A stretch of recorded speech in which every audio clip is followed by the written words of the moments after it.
यहाँ भी बताते हैं लोग, जो 51 शक्तिपीठ हैं उसमें एक शक्तिपीठ यहाँ है जो चंद्रभागा जिसको बोलते हैं। और ये जो सती को लेकर के तांडव कर रहे थे भगवान शिव, तो उनका जो उदर गिरा था यहाँ, पेट जिसको बोलते हैं, स्टमक, और वहाँ चंद्रभागा जो शक्तिपीठ है वो यहाँ है सोमनाथ के पास।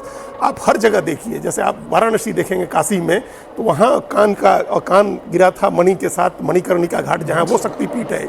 आप देवघर में देखेंगे वहाँ शक्तिपीठ है। तो जहाँ शिव है वहाँ शक्ति है, और ये शिव के साथ ही हमेशा पूजा होती है, शिव शक्ति की पूजा होती है अलग अलग। हम तो कई बार जब हम लोग जाते हैं देवघर बाबा धाम पूजा करने, तो हमारी इच्छा होती है कि हम महादेव की पूजा की हमने, और हम सामने पार्वती जी का मंदिर है वहाँ भी पूजा करें। तो हमारे जो मुख्य पंडा है पुजारी वहाँ के, वो कहते हैं कि अब इस बार अलग अलग जाने की जरूरत नहीं है, अभी शिव शक्ति दोनों एक ही जगह विराजमान है सावन के महीने में।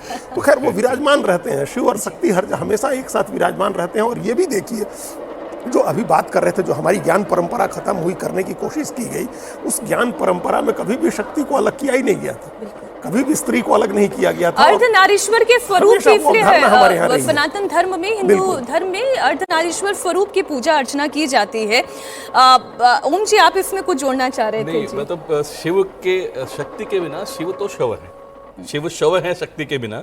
और बड़ा अच्छा मुझे याद आ रहा था मीनाक्षी जी कि जब हम भगवान विश्वनाथ के दरबार में होते हैं, वहाँ सारी आरती सब कुछ गाने के बाद जो वहाँ भक्तजन हैं वो एक और नारा लगाते हैं कि बाबा बाबा सब कहें, माई कहे न कोई, बाबा के दरबार में माई कहे सो होए। तो अंततः फिर सब शक्ति को सौंप देते हैं कि इस दरबार में तो वही होना है। अच्छा, अलग अलग नारे जो इसमें जोड़ के फिर आप वो दूसरी बात कहिएगा।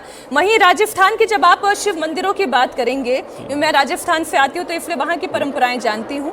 वहाँ पे बोली को बड़ा मान दिया जाता है कि आप क्या कहते हैं। आरती संपन्न होने के बाद जब जय घोष होता है तो बोलो रे बेलिया अमृत वाणी, कि आपकी वाणी में अमृत घुला होना चाहिए। फिर हर हर महादेव का उद्घोष होता है, तो पहली पंक्ति में यही आता है कि आपकी वाणी में अमृत घुला होना चाहिए, और फिर आप हर हर महादेव का उद्घोष करें।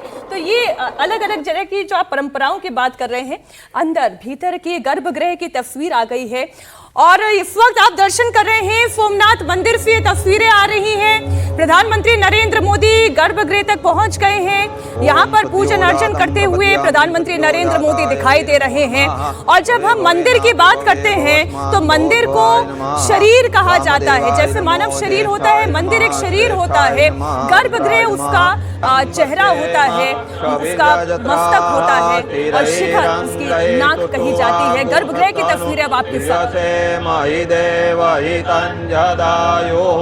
शतमिन्नु शरदो अन्ति देवा जत्रा नश्चक्र जरशन्तनु नाम पुत्रासो जत्र पितरो भवन्ति मानो मध्यारीरिखतायुर्गन्धो आदितिर्द्यौरादितिरन्तरिक्षमदितिर्माता स पिता स पुत्रः।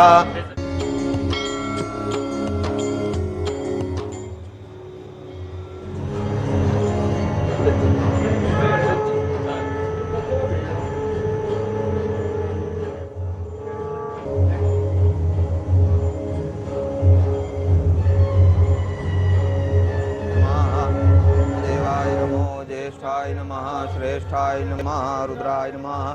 सद्यो जातं प्रपद्यामि, सद्यो जाताय वै नमो नमः। भवे भवे नाति भवे भवस्मान् भवोद्भवाय नमः। वामदेवाय नमो, ज्येष्ठाय नमः, श्रेष्ठाय। मंदिर के गर्भगृह की ये तस्वीर आप देख रहे हैं। प्रधानमंत्री नरेंद्र मोदी सोमनाथ मंदिर में पूजा करते हुए दिखाई दे रहे हैं।